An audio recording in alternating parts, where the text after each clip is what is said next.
Welcome to Lesson 7 in Unit 23, Celestial Clocks and Calendars.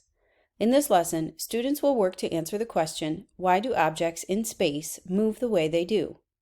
In this lesson, students investigate how the gravitational force of Earth acting on an object near Earth's surface pulls that object toward the planet's center. They figure out that the sun's gravity affects planets in our solar system and objects on Earth are pulled towards Earth's center. Students make connections to the storyline by discovering how gravity creates orbital motion, which influences the patterns that are important in telling time. There are several opportunities for ELA cross-curricular connections throughout the lesson. You can look for specific standard connections in the Unit 23 Teacher Guide. This lesson will take approximately 4 days to complete. To begin the Engage portion, you'll ask students what they have learned so far about the patterns they observe in the sky and what causes them. You'll display a clip of the sun, moon, and planets of the solar system. You'll revisit the driving question board and add any new questions and highlight others connected to the learning goals of this lesson by calling attention to questions about why planets like Earth orbit around the sun, how the moon stays in orbit around the Earth, and how we figured out what causes objects in space to orbit. You'll display a photo of a trampoline and ask students what causes them to come back down instead of floating in the air. For the Explore portion, you'll put students into groups and give each group a paperclip, a length of string, and a ruler. Use the Gravity with Paperclip and Ruler tutorial to aid your setup. You'll have students experiment with the materials. Then, you'll show students how to set up the investigation and make observations. In the Explain portion of the lesson, students will engage in a class discussion. You'll invite them to gather and analyze their observations from the activity. You'll use the provided questions to guide the discussion around, why do objects in space move the way they do?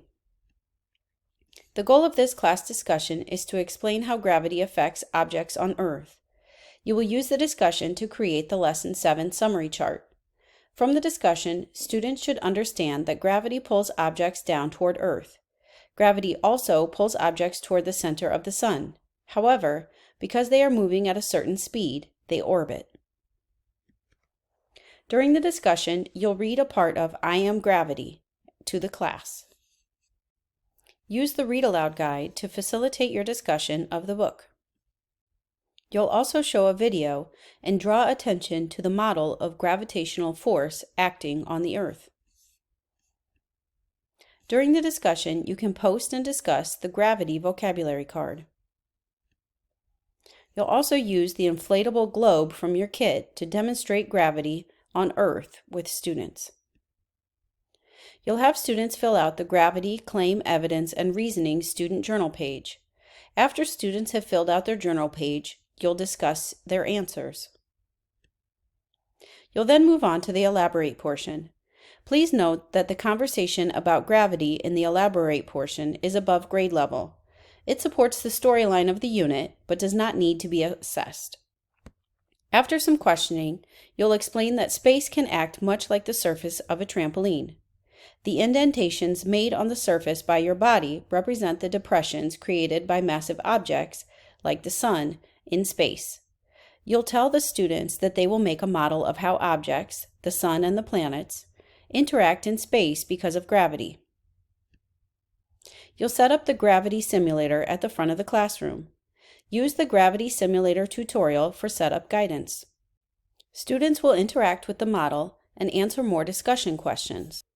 You'll then show a video and use Einstein's Gravity Video Watching Guide to support students to understand why objects orbit.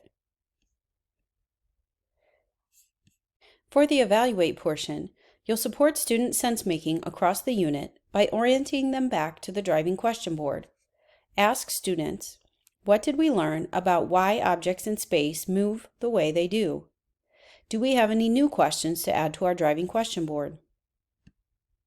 By the end of this lesson, students will have carried out investigations to support an argument that the gravitational force exerted by Earth on objects is directed down, In Lesson 8, students review the observed patterns and relationships they have learned so far, as well as how civilizations have interacted with these patterns. For more information about this unit, visit myscipartners.com.